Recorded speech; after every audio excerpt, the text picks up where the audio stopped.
નમસ્કાર વિદ્યાર્થી મિત્રો, બોલતા કલાકારની નીલકંઠ વિદ્યાપીઠ તળાજાની YouTube ચેનલમાં તમારું હાર્દિક સ્વાગત કરું છું.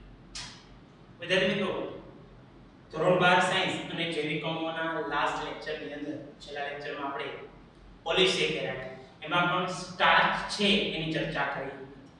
બરાબર છે? કે આપણે જોયું હતું કે સ્ટાર્ચ એનું આણ્વિક સૂત્ર શું, પછી એના બંધારણ, એના પ્રાપ્તિ સ્થાનની વાત કરી, એના ભૌતિક ગુણધર્મોની આપણે ચર્ચા કરી. બરાબર?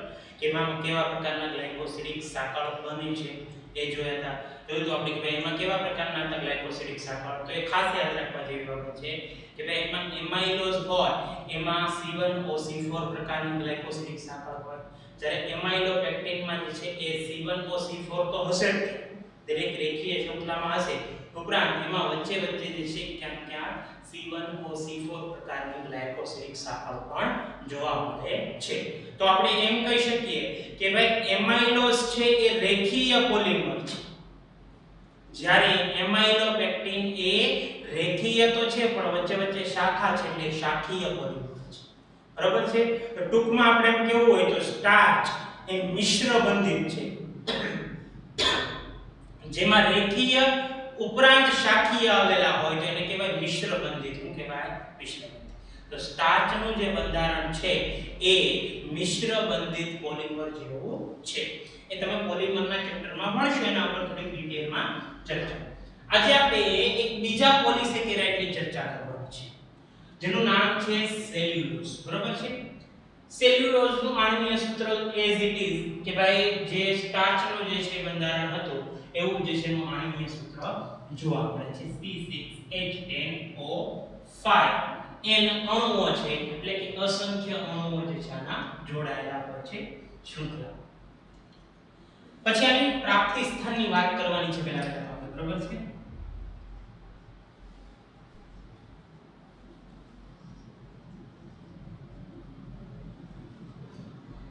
મિત્રો આનો જે મેઈન પ્રાપ્તિ સ્થાન છે વનસ્પતિઓની કોષ દિવાલ. બરાબર છે? તો આપણે એમ કહી શકીએ કે ભાઈ મોટા ભાગના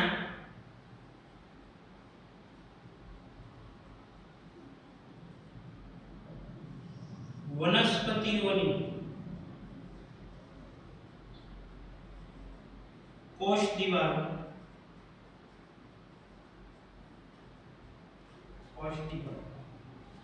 એ સેલ્યુલોઝની બનેલી છે.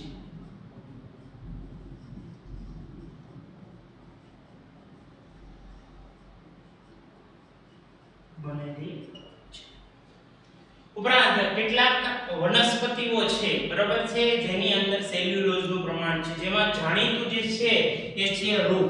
વિદ્યાર્થી મિત્રો, રૂ જે છે ને એમાં લગભગ 95% કેટલું છે? 95% સેલ્યુલોઝ છે. બરાબર છે? ઉપરાંત વિદ્યાર્થી મિત્રો લાકડું છે, લાકડામાં સેલ્યુલોઝ હોય. લાકડાની અંદર વિદ્યાર્થી મિત્રો 50% સેલ્યુલોઝ હોય, બાકીના બીજા પદાર્થ પણ એની અંદર હોય છે સેલ્યુલોઝ. બરાબર છે? ઉપરાંત શણ છે, બરાબર, વનસ્પતિ છે એક પ્રકારની, જેમાં 65% સેલ્યુલોઝ છે. કેટલું છે? 65% સેલ્યુલોઝ આવેલું છે. તો આ એના મુખ્ય ઘટકો છે કે જેમાં સેલ્યુલોઝનું વિશાળ પ્રમાણ હોય, 50% થી વધારે રેન્જ વાળા છે એવા કેટલાક અહીંયા આપ્યા છે. તો મુખ્યત્વે કેવું હોય તો વનસ્પતિઓની કોષ દિવાલો જે છે સેલ્યુલોઝની બનેલી છે એમ આપણે કહી શકીએ. પછી આપણે એની વાત કરીએ કે ભાઈ ના ભૌતિક ગુણધર્મોની ચર્ચા કરીએ.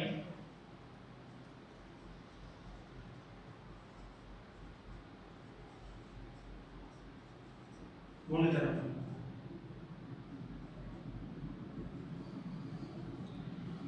વિદ્યાર્થીઓ, સેલ્યુલોઝ જે છે એક પ્રકારની બિનશર્કરા છે તો આપણે કહી શકીએ. બરાબર? ઉપરાંત એના જે રંગની વાત કરીએ તો કે ભાઈ એનો રંગ જે છે એ રંગવિહીન છે. કેવો છે? તો એ લખી નાખીએ તે રંગવિહીન સ્વાદિત ગળ્યો હોતો નથી. સ્વાભાવિક છે, લાકડું જે છે એ ગળ્યું ન હોય, બરાબર ને? એક અલગ જ લાગે આપણને. તો ટૂંકમાં લાકડામાં સેલ્યુલોઝ છે. કાગળ, આપણે ઘણા કાગળ ચાવતા હોય ઘણા છોકરા, બરાબર છે, તો ખ્યાલ હશે કે કાગળમાં કોઈ સ્વાદ નથી હોતો, તો એમાં સેલ્યુલોઝ હોય, બરાબર છે. તો એની વાત થઈ ગઈ. ઉપરાંત એની દ્રાવ્યતાની વાત ખાસ યાદ રાખજો કે ભાઈ સેલ્યુલોઝ એ પાણી ઉપરાંત બીજા ઘણા કાર્બનિક દ્રાવકોમાં અદ્રાવ્ય રહે છે. તો તમને એમ થાય કે ભાઈ એ દ્રાવ્ય કોની અંદર છે, તો યાદ રાખજો એ દ્રાવ્ય માત્ર એક જ દ્રાવકની અંદર હોય છે, એમોનિયા યુક્ત અથવા તો એમોનિયમ યુક્ત ક્યુપ્રસ હાઇડ્રોક્સાઇડ, બરાબર છે. આનું એક સ્ટ્રક્ચર કંઈક આવું હોય Cu2OH twice, બરાબર છે. આનું સ્ટ્રક્ચર છે ક્યુપ્રસ હાઇડ્રોક્સાઇડ અને આની અંદર પણ એ તંતુમય રેસાયુક્ત દ્રાવણ બનાવે છે. એવું નથી કે ભાઈ અહીંયા સંપૂર્ણ રીતે દ્રાવ્ય થઈ જાય, એ પણ એક પ્રકારનું કલીલમય દ્રાવણ, કલીલ ભણી ગયા ને આપણે, બરાબર, એ કલીલમય એક પ્રકારનું દ્રાવણ એની અંદર બનાવે છે, દ્રાવણ, બરાબર, બનાવે છે. તો આ વાત થઈ ગઈ એના કેટલાક ભૌતિક ગુણધર્મોની વિશે આપણે અહીંયા ચર્ચા કરી છે, બરાબર છે. હવે તેના મિત્રો આપણે એના બંધારણની ચર્ચા કરવાની છે.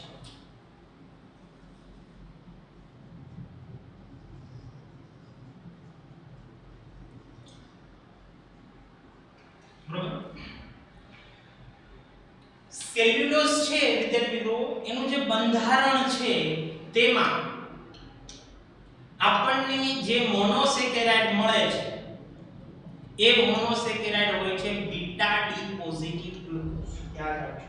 તો અહીં આપણે લખવું હોય તો લખી શકીએ કે ભાઈ C6H10O5 એના N અણુઓ લઈએ, જળ વિભાજન કરીએ NH2O હારે એસિડ ઉદ્દીપકની હાજરીમાં, તો આપણને જે મોનોસેકેરાઇડ મળે છે NC6H12O6. તો આ જે મોનોસેકેરાઇડ છે એ કયો છે કે ભાઈ બીટા ડી પોઝિટિવ ગ્લુકોઝ. તો આપણે અહીંયા લખવું હોય તો એમ લખી શકીએ કે ભાઈ સેલ્યુલોઝ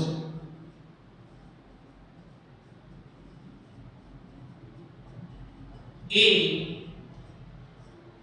બીટા ડી પોઝિટિવ ગ્લુકોઝના, હજુ અહીંયા એવું કહેવાય છે કે ભાઈ એ 800 થી 1300 જેટલા અણુઓ જોડાય છે, બરાબર છે. હવે એ પ્રમાણ નિશ્ચિત તો ન હોય એટલે આપણે કહી શકીએ કે ભાઈ બીટા ડી ગ્લુકોઝના 800 થી લઈને 1300 જેટલા અણુઓ એ બિનશાખીય, જો અહીંયા યાદ રાખજો બિનશાખીય મતલબ રેખીય રીતે જોડાયેલા છે, બરાબર છે. તો સેલ્યુલોઝમાં બીટા ડી ગ્લુકોઝના અણુઓ બિનશાખીય રીતે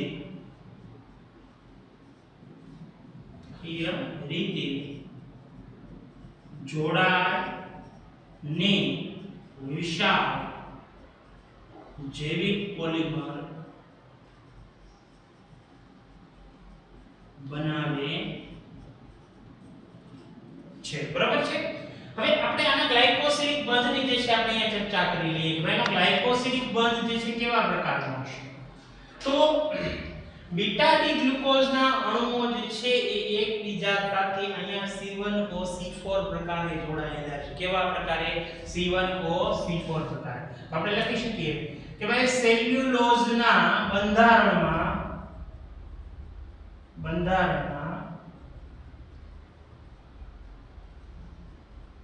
બીટા ડી પોઝિટિવ ગ્લુકોઝના અણુઓ C1O C4 પ્રકારના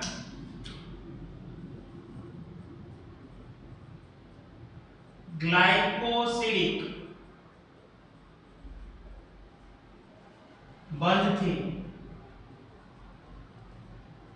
જોડાયેલા હોય છે. અહીં શાખીય જોડાણ હોતું નથી. શાખીય જોડાણ હોતું નથી. આ ખાસ જે છે સમજવા જેવી બાબત છે. તો અહીંયા જે છે વિદ્યાર્થી મિત્રો હું બીટા ડી ગ્લુકોઝ છે એના સ્ટ્રક્ચર દોરું છું. અહીંયા ખાસ યાદ રાખજો.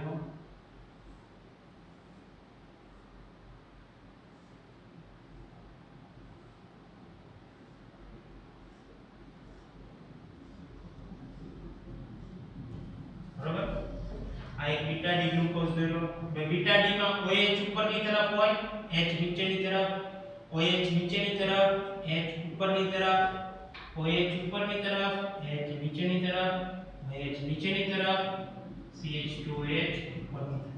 બરાબર છે? તો યાદ રાખવા માટે બહુ સરળ છે. ઉપર નીચે ઉપર નીચે ઉપર. બરાબર? તો આ સરળતાથી યાદ રહી જાય. બીટા ડી ગ્લુકોઝ યાદ રહી જાય તો આલ્ફા ડી ગ્લુકોઝ યાદ રહી જાય. બે ખાલી બદલાઈ નાખવાના રહે, બીજો કઈ ફરક હોય નહીં. બરાબર? હવે હું અહીંયા સેમ જે છે એ સ્ટ્રક્ચર દોરું છું પાછો.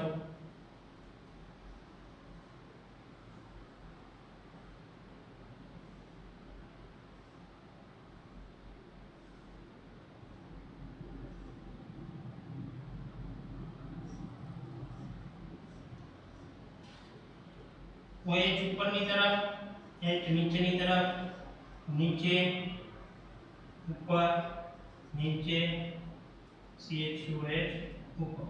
બાકી રીતે નાઇટ્રોજન જોડી દે. બરાબર? પાછું જે છે જે હું અહીંયા જે છે એ લઈ લો એટલે 3 દોરું તો તમને ખ્યાલ આવે. બરાબર છે?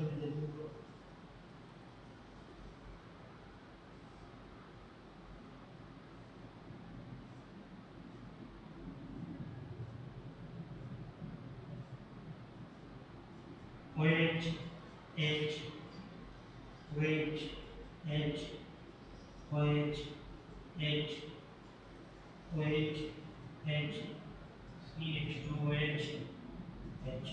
બરાબર? તો આ બીટા ડી ગ્લુકોઝના અણુઓ છે, બરાબર, એક રીતે રેખીય રીતે જોડાયેલા છે. હવે આમાં થાય શું કે આ એનો C1 કાર્બન છે, આ એનો C4 છે, આ એનો C1 છે, આ એનો કયો છે C4 છે, આ એનો C1 છે, આ એનો કયો છે C4 છે. બરાબર છે? તો આ C1 જે છે, બરાબર, એનો OH સમૂહ, બરાબર, આ એનો કયો છે OH સમૂહ, C4 નો OH સમૂહ, એમની વચ્ચે જે છે એ નિર્જલીકરણ પ્રક્રિયા છે. બરાબર? આ OH છે કોનો C4 નો, આ OH છે કોનો C1 નો, એમની વચ્ચે જે છે એ કઈ પ્રક્રિયા થશે? નિર્જલીકરણ. એટલે પાણીનો અણુ શું થાય? છૂટો પડે. તો આવી રીતે બધા અસંખ્ય અણુઓ જોડાણા હોય, C1 C4 વચ્ચે જે છે પાણીનો અણુ છૂટો પડે અને એમની વચ્ચે જે છે એ બંધ બને અને એ બંધથી જે છે રચના હશે એ C1OC4 પ્રકારની હશે. એટલે આપણે કહી શકીએ ગ્લાયકોસિડિક બંધ જે છે C1OC4 પ્રકારનો હશે. હવે જ્યારે મિત્રો હવે તમે જોઈ શકો છો કે અહીંયા પણ આગળ તમે જાશો ને, આગળ, બરાબર, તો એ ગ્લાયકોસિડિક બંધ છે એટલે અહીંનો OH નહીં હોય. બરાબર? આગળ જાશો અહીંયા, બરાબર છે, તો અહીંયા પણ OH જે છે એ મુક્ત હશે નહીં. તો આપણે એમ કહી શકીએ કે ભાઈ અહીંયા OH સમૂહ C1 આ હોય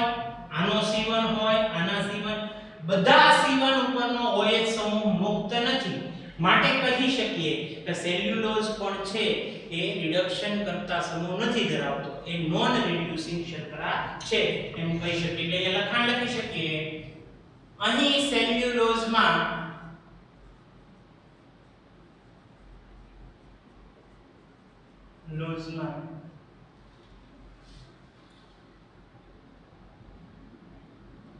બધા જ બીટા ડી પોઝિટિવ ગ્લુકોઝના એનોમેરિક કાર્બન જે C1 હોય છે, C1 પરનો OH સમૂહ કે જે રિડક્શન કરતા સમૂહ છે તે મુક્ત હોતો નથી.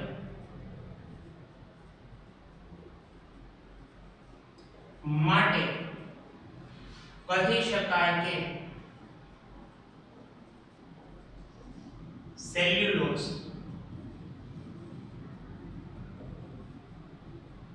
એ નોન રિડ્યુસિંગ છે. કેવો છે? નોન રિડ્યુસિંગ છે. બરાબર છે?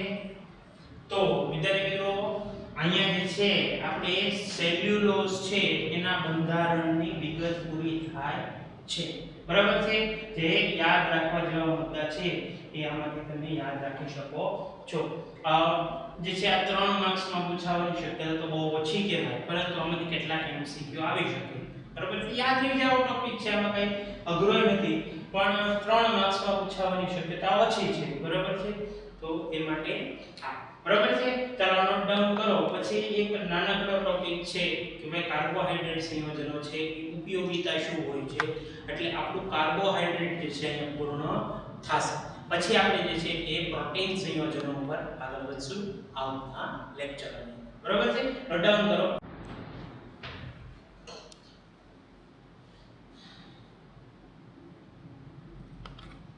વિદ્યાર્થી મિત્રો આપણે બે પોલિસેકેરાઇડ હતા, સ્ટાર્ચ અને સેલ્યુલોઝ. એની આપણે સંપૂર્ણ ડિટેલ જોઈ. બરાબર છે? સ્ટાર્ચનું બંધારણ કઈ રીતનું હતું, એમાઇલોઝ, એમાઇલોપેક્ટિન. સેલ્યુલોઝ ની અંદર જોયું કે ભાઈ બીટા ડી ગ્લુકોઝ છે એના અણુઓ બિનશાખિત એટલે કે રેખીય શૃંખલા ધરાવે છે.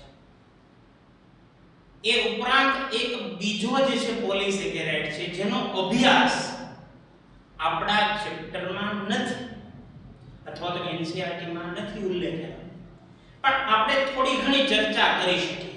બરાબર? અને એનું જે નામ છે વિદ્યાર્થી મિત્રો એ છે ગ્લાયકોજ. શું છે? ગ્લાયકોજ. ગ્લાયકો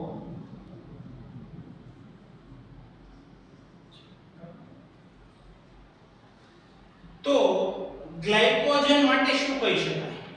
તો એના માટે મારે તમને થોડી ઘણી વાત કરવી હોય તો કહી શકીએ કે ભાઈ ગ્લાયકોજન છે એ એક પ્રકારનો એમાઇલોપેક્ટિન જેવું બંધારણ ધરાવતો જે છે એ પોલિસેકેરાઇડ છે. બંધારણ કોના જેવું છે? સ્ટાર્ચમાં રહેલા એમાઇલોપેક્ટિન જેવું જે છે એ બંધારણ ધરાવે છે. બરાબર છે?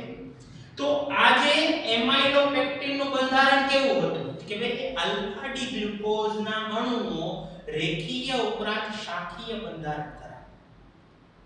તો હવે આમાં ફરક શું છે? એમાઇલોપેક્ટિન અને ગ્લાયકોજનમાં ફરક શું છે? કે ભાઈ આમાં ફરક એટલો છે કે એમાઇલોપેક્ટિનમાં શાખાઓ ઓછી હતી, જ્યારે ગ્લાયકોજનમાં શાખાઓનું પ્રમાણ વધારે હોય છે. ઉપરાંત એમાઇલોપેક્ટિન જે છે એ પ્રાણી શરીરની અંદર આપણે ખોરાક લઈએ, સ્ટાર્ચ ક્યાં હોય? ખોરાકમાં. ખોરાક શરીરમાં લઈએ અને એમાંથી સ્ટાર્ચ છૂટો પડે અને સ્ટાર્ચમાંથી એમાઇલોઝ અને એમાઇલોપેક્ટિન છૂટો પડે. તો કે ભાઈ એ શરીરની અંદર વધારે પડતો સંગ્રહ નથી થતો. એ કાં તો મળ માર્ગે કે મૂત્ર માર્ગે આપણે જે છે એને દૂર થઈ જાય છે વધારામાં. બરાબર છે? એક્સ્ટ્રા તરીકે પરસેવો થાય તો કોઈ પણ રીતે. બરાબર છે? જ્યારે જે સંગ્રહ થાય છે શરીરમાં, એ સંગ્રહ પામનાર જે છે પોલિસેકેરાઇડ છે એ ગ્લાયકોજન છે. તો આપણે એમ કહી શકીએ કે ભાઈ પ્રાણી શરીરમાં ખોરાક દ્વારા લેવાતા પદાર્થોમાંથી સંગ્રહ પામતો પદાર્થ તે ગ્લાયકોજન છે.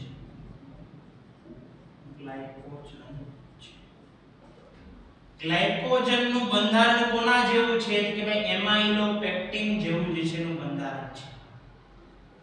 ગ્લાયકોજન એ એમાઇલોપેક્ટિન જેવું બંધારણ ધરાવે છે. બરાબર. એમાઇલોપેક્ટિન માં આપણે બધા જાણો C1OC4 છે, C1OC6 છે, એટલે સેમ એના જેવું જ બંધારણ છે. ફરક શું છે કે ભાઈ ફરક એટલો છે કે ભાઈ ગ્લાયકોજન એ એમાઇલોપેક્ટિન કરતા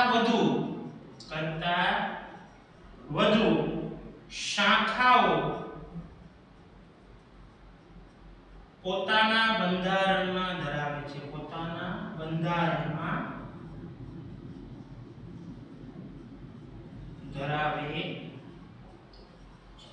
તો આ એના મુખ્ય મુદ્દાઓ જે છે આપણે કહી શકીએ કે ભાઈ ખોરાકમાં જે વધારાનો સંગ્રહ પામતો પોલિસેકેરાઇડ છે એ ગ્લાયકોજન છે. સ્ટ્રક્ચર એમાઇલોપેક્ટિન જેવું છે, પણ ફરક એટલો છે કે એમાઇલોપેક્ટિન ઓછી શાખા ધરાવે છે જ્યારે ગ્લાયકોજન વધુ શાખા ધરાવે છે. તો આ ડિફરન્સ છે એનો છે. ઉપરાંત વિદ્યાર્થી મિત્રો એની પછીનો જે આપણે ટોપિક વાત કરવાનો છે એ છે કાર્બોહાઈડ્રેટ સંયોજનોનો મુખ્ય બે ઉપયોગ. કાર્બોહાઈડ્રેટ સંયોજનોના મુખ્ય બે ઉપયોગ.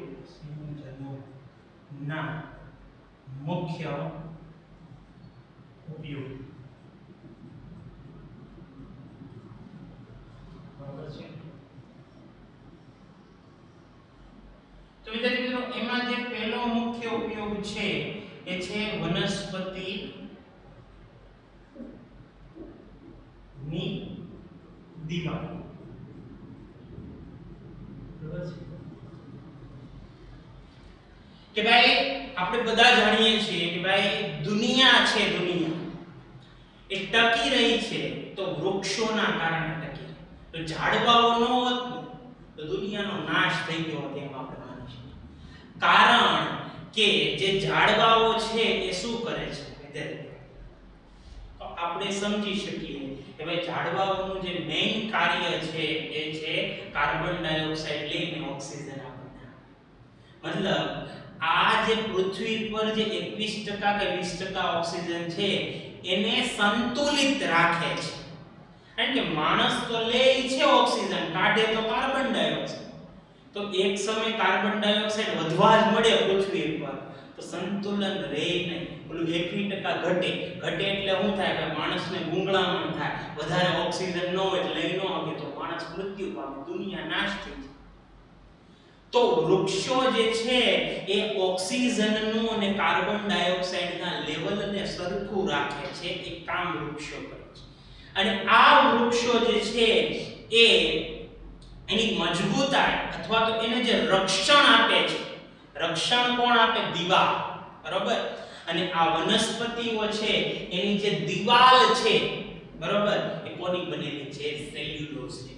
કોની બનેલી છે? સેલ્યુલોઝ. તો સેલ્યુલોઝ એ વનસ્પતિની દિવાલની અંદર જોડાયેલા છે જે મજબૂત બનાવે છે વનસ્પતિઓને, વૃક્ષોને જે છે એ શું બનાવે છે? મજબૂત બનાવે છે. તો આ મેઇન કામ જે છે સેલ્યુલોઝ. સેલ્યુલોઝના બીજા કામ છે કાગળ છે. આપણે ભણીએ ક્યારે કાગળ હોય તો કાગળો જે છે મુખ્ય સ્ત્રોત જે છે સેલ્યુલોઝ છે, ઝાડવાઓ છે, રબર છે, એ એક પ્રકારના ઝાડવાઓમાંથી બનતો પદાર્થ જેમાં પણ સેલ્યુલોઝનું પ્રમાણ છે. સેલ્યુલોઝ નાઇટ્રેટ વિસ્ફોટકો બોમ્બ જેટલા બને છે સેલ્યુલોઝ નાઇટ્રેટ, બરોબર છે. તો એમાં જે છે મુખ્ય પદાર્થ તરીકે આપણે કહી શકીએ કે સેલ્યુલોઝનો ઉપયોગ થાય છે, બરાબર. તો આ પહેલો જે ઉપયોગ છે એ છે. પછી છે એ વનસ્પતિઓના ખોરાક.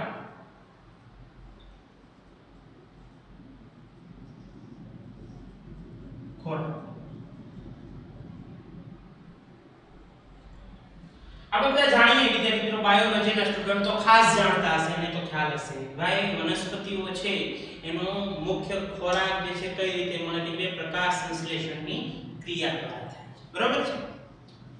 હવે આપણે બધા જાણીએ કે ભાઈ વનસ્પતિ છે એમાં સેલ્યુલોઝનું પ્રમાણ હોય છે. સેલ્યુલોઝ છે ગ્લુકોઝની માંથી બનેલા હોય છે, બરાબર.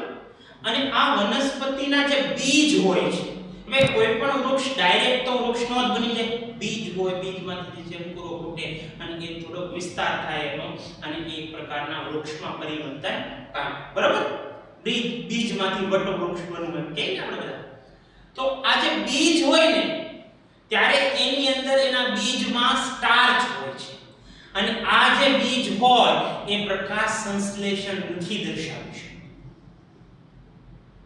ઘણીવાર આપણે કહીએ કે ભાઈ નાના બીજને જે છે એ ડાયરેક્ટ તમે તડકામાં રાખો તો બળી જાય બીજ, એ ઝાડવું ઉગે એને આપણે જમીનની અંદર રાખો પ્રકાશની ગેરહાજ તો પ્રકાશ સંશ્લેષણ ન કરે તો એને ખોરાક ન મળે. તો આપણે એમ કહીએ તો ભાઈ બીજ આગળ જ ન વધે તો વૃક્ષ તો બનવાના નથી. તો એ બીજ કેમ આગળ વધે છે કે ભાઈ આગળ વધે છે એ બીજમાં રહેલા સ્ટાર્ચના. સ્ટાર્ચમાં કોણ હોય? ગ્લુકોઝ. તો આ જે ગ્લુકોઝ છે એ સ્ટાર્ચમાંથી છૂટો પડે છે અને એ આ બીજને ખોરાક પૂરો પાડે છે. એ બીજનો ખોરાક ગ્લુકોઝ છે જે સ્ટાર્ચમાંથી મળે, જે એના મૂળમાં રહેલો હોય છે. તો આ રીતે જે છે એનો જે ખોરાક છે એ મળી રહેતો હોય બીજમાંથી જે છે મળે છે. તો આ બે એના મુખ્ય ઉપયોગો હતા. એનું લખાણ જે છે તમારી ટેક્સ્ટ બુકમાં તમને આપેલું છે, તમે લખી નાખજો, ભૂલતા નહીં. ઘણા વિદ્યાર્થી એવા મને મળે છે કે સાહેબ આના ઉપયોગો તમે ક્યાં કરાવ્યા હતા? આપણે સમજાવી તો દીધા હોય અહીંયા, પણ લખાવ્યા ન હોય તો એ લખે નહીં, અઘરા હોય ભાઈ એમ કે વિકેટ. તો વિનંતી છે જે હું એમ કહું ને તમે લખી નાખજો, તો ટેક્સ્ટ બુકમાંથી લખી નાખજો ક્યાંકથી ગોતી, બરોબર. અને ન મળે તો પાછા મને કહેજો, બરોબર, જેથી કરીને તમને ખ્યાલ આવી જાય. તો વિદ્યાર્થી મિત્રો અહીંયા આપણું કાર્બોહાઈડ્રેટ સંપૂર્ણ રીતે પૂરું થાય છે, બરાબર. આપણે એમ ગણો ને કે આ જે ચેપ્ટર છે એનો 40% જે છે હિસ્સો પૂરો થઈ ગયો, 40 થી 50% જે છે એ ભાગ પૂરો થઈ ગયો છે. કાર્બોહાઈડ્રેટ મેન હતો આનો. પછી હવે પ્રોટીનની આપણે ચર્ચા કરશું, પછી જે છે વિટામિન અને બીજા જે છે સંયોજનોની આપણે ચર્ચા કરશું. આજનો લેક્ચર અહીંયા સુધી. થેન્ક યુ, ધન્યવાદ.